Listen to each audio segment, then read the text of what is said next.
particular player that we might be interested in here because he's got a Pompey connection, Paul.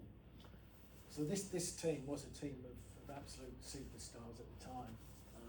So look at that. Yeah. But this lad here at the bottom corner, a lad called Stephen Bell, who signed for Middlesbrough, wasn't an apprentice, went straight into professional ranks, and I think Chelsea were going to try and buy him at 16 for a hell of a lot of money. He was an absolute world-class player at the time, legend. Funny enough, by the time he was 21, I think he was 20, he was pretty well finished. And he came down to Portsmouth on trial. I met him in the changing rooms. We had a chat. I said, what are you doing down here? And he said, things haven't gone too well for me. And we went training. He was sick, he was ill, and he said, I can't do it. Got in a car and drove back to Middlesbrough. Right. He's got physique. He hasn't changed, has he, really? To be fair. Do you want to put up pose again? No, yes. I mean, where was that taking you? Do you know what? Well, this is actually where I live. Right, so okay. This is the estate I was brought up on. But there's a good story behind this. Because I was so homesick and went to see Frank, and Frank stood up. I said, look, I really want to go home. Frank stood up, and I thought, I'm in trouble. And he took £20 out of his pocket, and he says, go on, get yourself home, get the coach on. I'll see you in a week's time. And this is the time I went home. So my dad says, well, you're not sitting around, you can go over the field, and you can go and do a bit of training. And I did, and my dad took the pictures. But I stayed for 2 weeks, came back to Portsmouth, and was never on sick again. Never, yeah. Being Frank. And kind of, I think in terms of man management, I mean, that's a great example, isn't it, of knowing what's needed at the right time. He just said, get yourself on. Easy as that. Yeah. I did. Fantastic. Yeah. And that's obviously the Pompey shirt from sort of 78. Well, this is what Gordon used to hang Yeah. around, didn't he? He'd give it to the apprentices, all the old kids to train in. And, but I'd love to have that top now. Yeah, quite indeed. Well, you buy one in the shop, Yeah. very reasonably priced, I understand. Yeah. So it's excellent. And then 1982, I think that's probably your first picture in that. Yeah, quite. That was the Gola shirt there. Yeah. And you were in the youth team, sort of 81 through to 83, and there's some of your teammates there. Talk us through some of the lads there that you remember particularly. I mean, the main three here, so you got Steve Claridge, myself, and Kevin Ball. But there was a lot more players involved. Trevor Inch was the goalkeeper. Brendan O'Connell, actually, in the end, he didn't always play, but actually had a cracking career in the game. Jason Miller, would he? At all? Jason Miller? I'm not sure. He came to us I'm about not sure then if that was Jason. on loan for a month. Yeah. Mario Walsh had a good career. Sadly, Darren Brown, who's no longer with us. Yeah. Jason Pierce, but good times. I know that was probably a bit late because when I originally signed, there was Simon Ellie, Right. and John Rawls, and Mark Burton, and a few others. Calv there then? Calv was non-contract, funnily enough. Okay. Was never an apprentice. Right. I think he was a non-contract. He should have been. What Yeah, somebody like Paul Wimbledon as well. Well, Wims was the same age, but he was far too good for us. He was England's schoolboy captain, and they signed him as a professional at 16.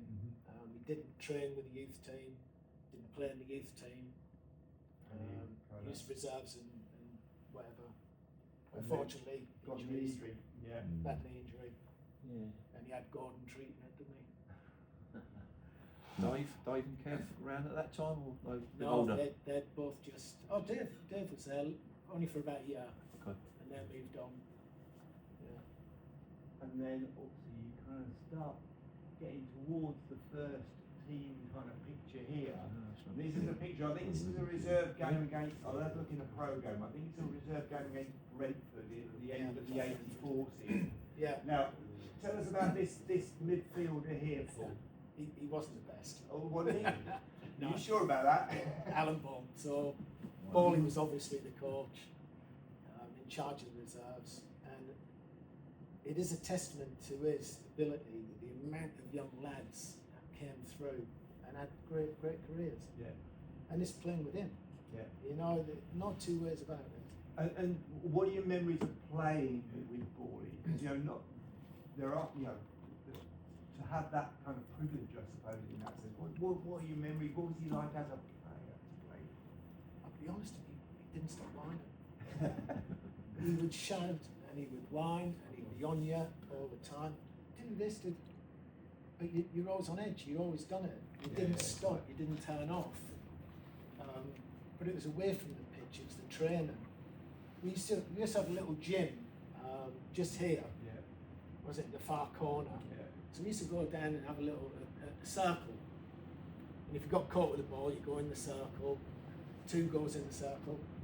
So Ball, you'd join in with us. Never once went in the circle. Never once give it away. Could always find a pass. And we couldn't work out why somebody who's finished, pretty much, never got caught with the ball. And you just watched him. And he seemed to have time. We'd rush it, go in the middle, fair enough, we could get back out in the middle. We never went in there. Yeah. And again, you obviously played quite a lot of reserve games around that time as you beginning your career. This one wasn't in your archive. This is actually one of my archives, because basically I was a student at Portsmouth Poly at the time doing photography, and this is a picture I took. I think it was a reserve game against Bristol Rovers. This one that I was kind With of the challenge I was going to Indeed, yeah. I think Straight through the it was keeper. all right. It's gone through the keeper. The next thing, yeah. Yeah, I don't like you. And then, obviously, kind of your first team chance comes around. This is a game shortly after your first game. We'll come back to that one in a minute. But your debut, this picture here with you, Paul. This is a cutting we found, and you were obviously born in Saltburn, but your home was kind of Middlesbrough. This is actually your debut, which was at Middlesbrough. Yeah. Can you remember that day? Massively. I'd actually travelled up just to see my parents. I was allowed on the coach. We turned up in Middlesbrough and my parents picked me up. I'd actually gone back home and then received a phone call, come back to the hotel, you're playing tomorrow. And the following week we had Southampton in the cup. So I think the idea was to rest Mark Aitley, and Mickey Tate was carrying a little knock. So he said, you're going to make your debut tomorrow. And back to Middlesbrough. 0-0, wasn't it? Baxter in it as well. Yeah, I think it is. Yeah. Mickey, bless him. Yeah. And then, Yeah. obviously, you didn't play in the Southampton game, but then you played against Newcastle, I think, at the beginning of I played in the Newcastle game where the biggest 4-1. 4-1. I actually got player of the match for that, but I think it didn't have many to choose from, did they? But the following week, we went. Do you remember the game the following week? After we'd lost to Newcastle, or shortly after, you went up to Main Road at Manchester City. Yeah. And I think this is a news picture of you taking a leap. And I think eventually you had this in the net, but he didn't quite capture that bit. But he got you leaping to kind of. I did have a leap on me. Yeah. I must admit, yeah. So that was your kind of first goal, and then that Nicky Morgan kind of looking. Well, the lad who I beat, was actually Mick McCarthy. Right. He was the one challenging. He's not even in the picture there because I ran over his shoulder. I can remember heading it, but I didn't see anything. I just remember being on the floor and it was in the net, so I don't know how it went in, whatever. But what goes through your mind at that moment? You know, it's your first ever senior goal. What's the? Do you know what? You're just content that you're doing your job. Right. There's nothing selfish about it, but you know the pressure's off for a week. Yeah. You know you've done well. I've scored. There's a good chance I might stay in the team the following week. I played all right. And it's just a bit of pressure off, really. And I think you I loved it. did stay in the team, because this is actually the game the following week against Leeds. I think we ended up losing that game 4-2. We did score for fun and concede for fun, as we said. But this is David Harvey, of course, who was I think this might be Scott Sellers as well, who I actually played in Hong Kong Masters with.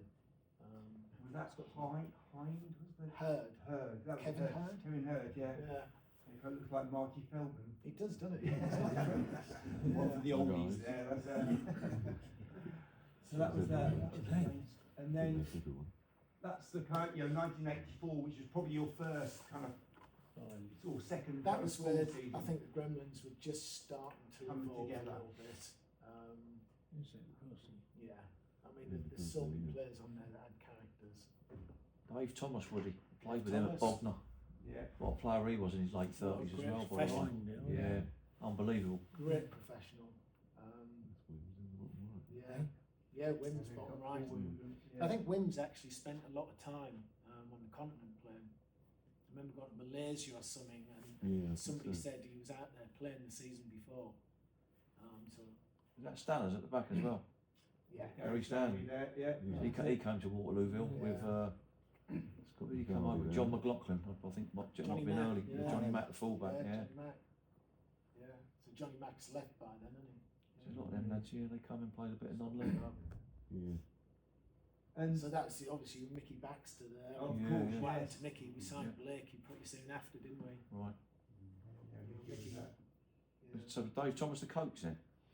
Dave, they brought in as a player, Okay. but I think he was at the end of his career, so they put him in charge of the kids, and he was fantastic for the kids. Yeah. And he got them to all open a bank account. He got all the phone numbers of the parents so he could keep in touch. He was fantastic. Absolute cracking pro. Well He respected actually at went to, Bognor. I remember him telling me a story of when he went to Lillyshaw, and we went as players to do our badge, our coaching badge,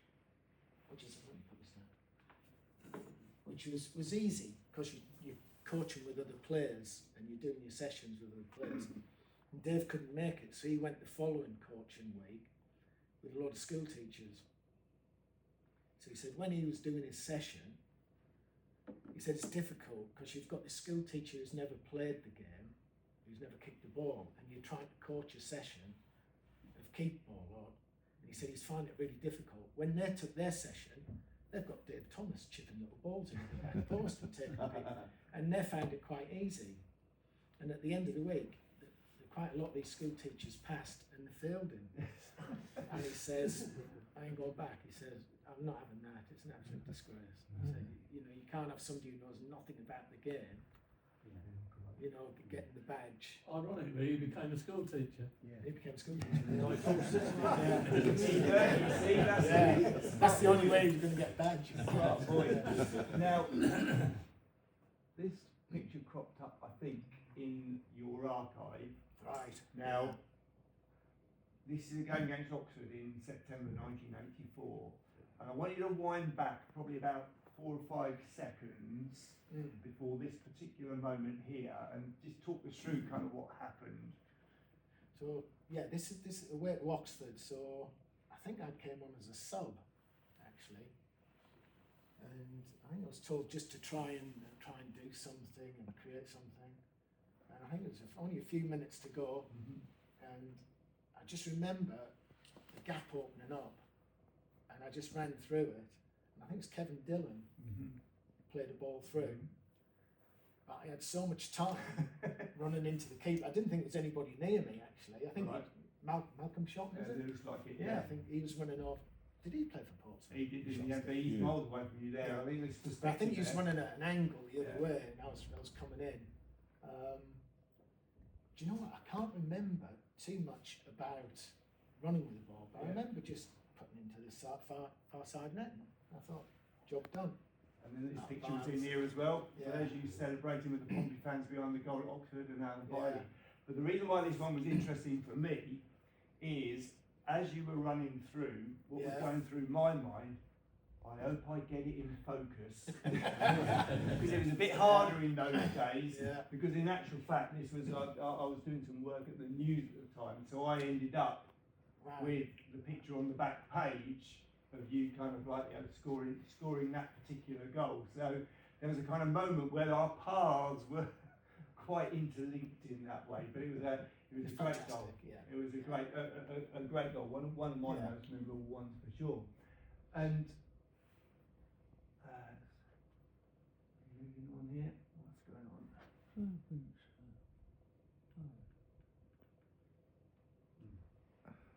There's an interesting picture here. It's always going to come up.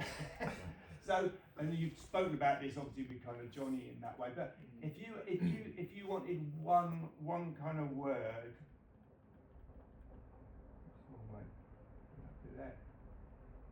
if you wanted kind of one word on the black. one word on Glen Keely Keely for us, yeah, one word on Glen Keely for us. No, it was just probably just a battle. You know, both teams wanted to dominate the game. I'm quite thankful it was a match of the day actually. Right. And people get to see just what football was like back then. Yeah. It was brutal. There was rabbit punches going on. There was some really serious challenges. There was punching, there was kicks, there was everything going on, and a really dirty game.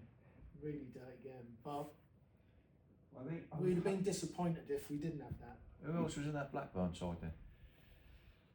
Good question. At the time I would have remembered, but my memory is a little bit shot. It's kind of Rathbone. I'm not sure. Yeah, Rathbone was in there. Noel Brotherton. Brotherton's in there. Who's the Fazackley? Well, Fazackley actually.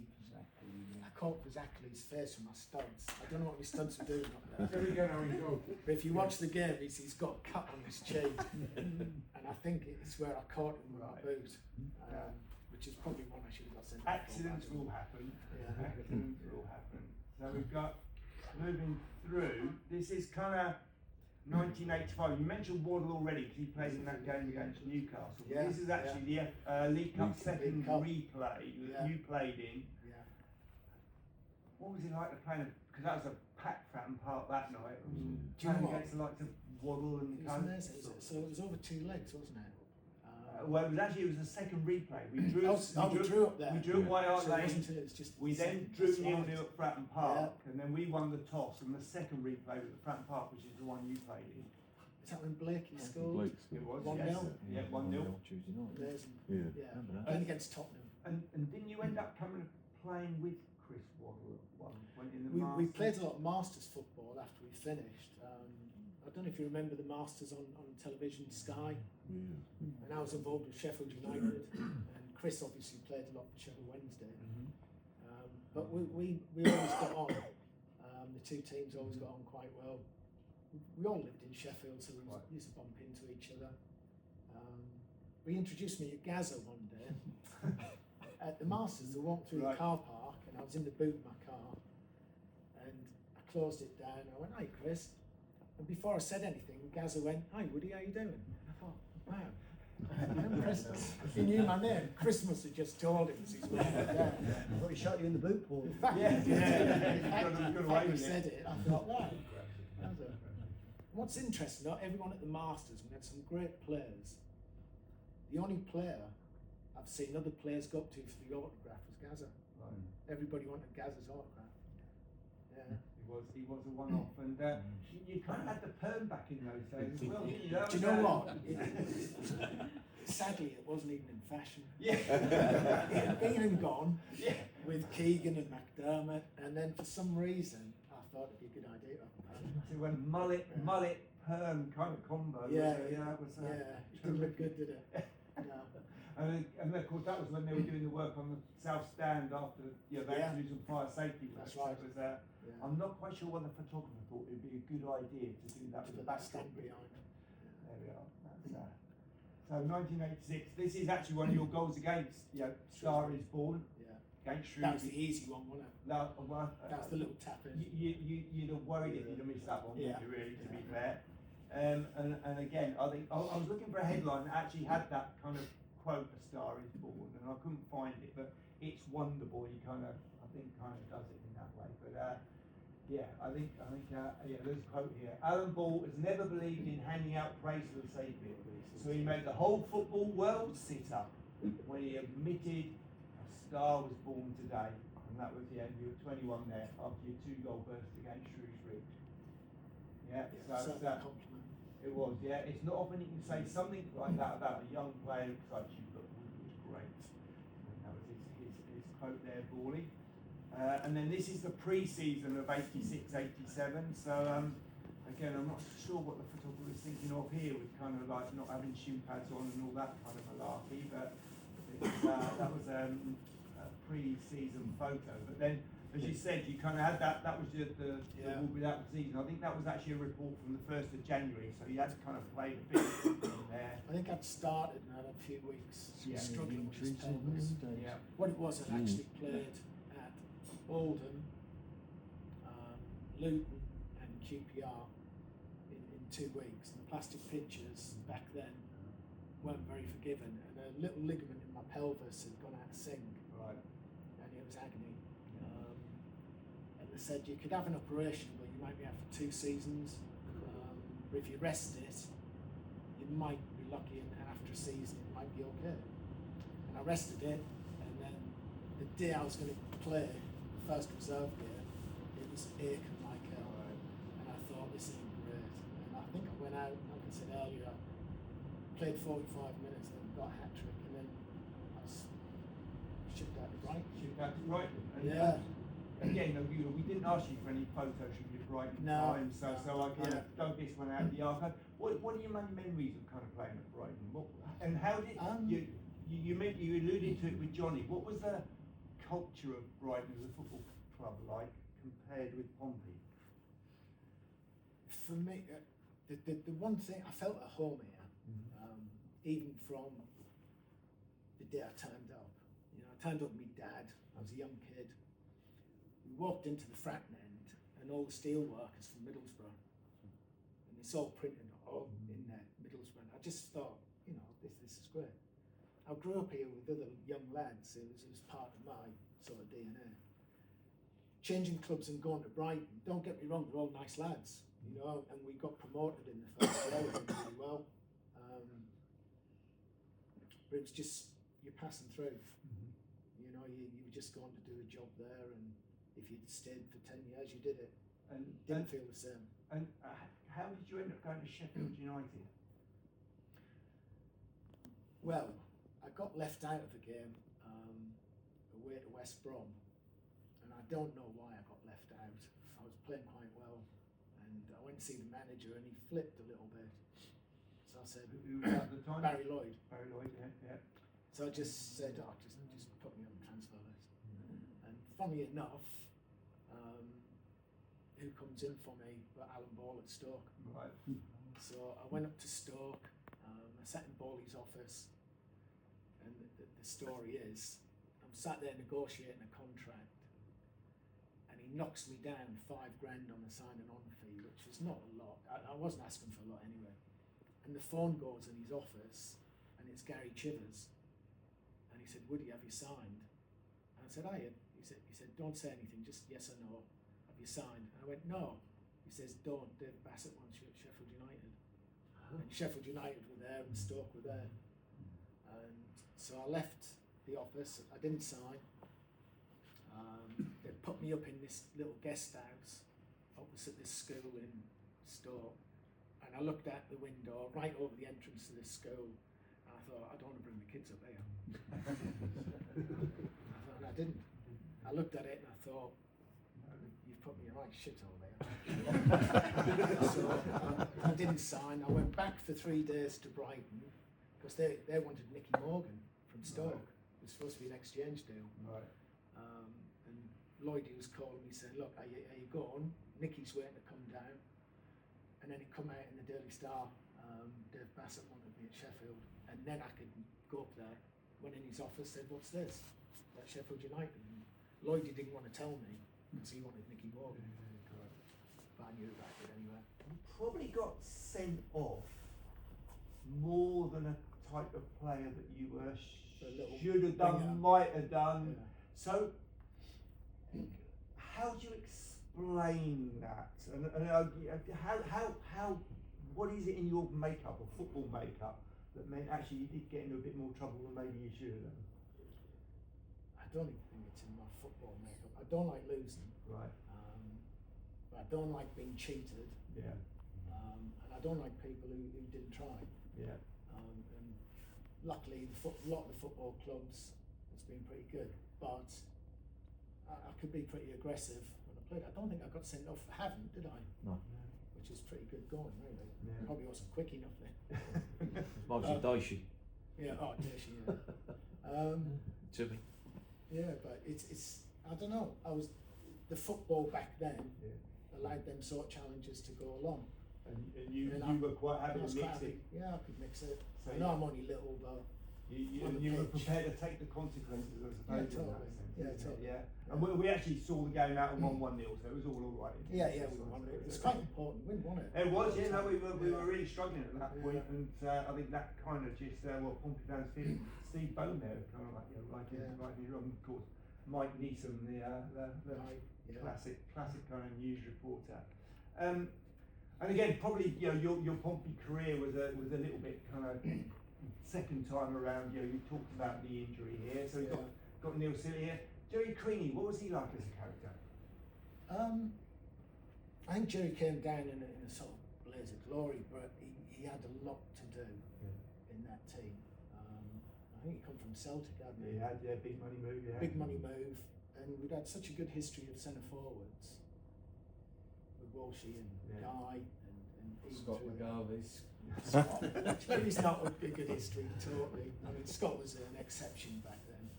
It didn't work, did it? Yeah. And Jerry, he probably wasn't in the best team at the time as well, but he wasn't the best forward neither. I think he'd say he didn't perform too well. Indeed, yeah, quite. And I think he had a little altercation with somebody on South Sea seafront at some point as well, which didn't help either, did it? No, So, not really. Yeah. I'm probably looking at him there thinking, what the hell's he saying? Don't drop me. So we talked about Happy Valley and the time you had out there, and then there's a picture of you playing for Hawks as well. Is that against Dorchester, that one there? No, Forest Green. Is that Forest Green? Is that Trophy. Forest Green, is it? I think it's a quarter final, yeah. Gareth Hall in the background as well. Yeah. He was a Welsh international. Yeah. You think we had the back three then with Gareth Hall, Liam Dace and Sean Gale. Couldn't get much senior than that, really. Yourself as well up front with Dave Leeworthy. We had a hell of a team then. We had a good team. But you did have a little last hurrah at Dorchester as well, didn't you? Well, I'd retired, but haven't really. I was getting on. We were safe. I think I'm just trying to think, was it 98 you came, or 99? 98. Yeah, well we won the Southern Division, you came that Straight late that away. season. Yeah. Billy was still playing then. Yeah. No, And then obviously- part of the seven. The following season me and Liam took it on, and you were sort of obviously had a really a key good player for us, successful season. with James Taylor. With Suits and a few others. But I really enjoyed my time there. Yeah, a couple of good years. Yeah. But I sort of decided to retire. I'm getting too old to take a bad knock. And then Mark Morris, like you said, became manager at Dorchester. Yeah. They needed snookers at the bottom of the table, and he asked me to come back and play some games for him just to try and raise morale in the changing room. And the last 10 games I've played for him, I think we won 9 and drew 1. Managed to get in that mid-range playoffs when he was splitting the leagues up, and we won the playoffs. Yeah. And then Mark asked me to play the following season. Chairman will give you this much money, and I said, I'll pay you that much not to play, Mark. I think that was the season when we got to the semis. Semis. Yeah. But if you remember, that was the year where it just never stopped raining, and we played about Saturday, Tuesday, Thursday, Saturday for about 4 weeks. Really up to that game. And our pitch. We beat Forest Green, but we struggled against Tamworth because that was 2 legs again. And we were that close to Wembley, and it was just Should have beaten Tamworth. Should have beaten Tamworth. Yeah. The pitch bonkers. Yeah. Okay, so this is the point. We've had one or two kind of beats. We'll talk about that in a sec. But this point now, we'll open up to questions from the audience. So, have we got any more questions? Things people might want to know. I was going to ask Woody about the dodgy nightclubs in Middlesbrough. But, You know them. But my missus You is don't from have to. Middlesbrough, but he had left home by the time he was 16, so he didn't go in any. Well, I did. The Bongo Club. No, I didn't go to the bomb. And thank you.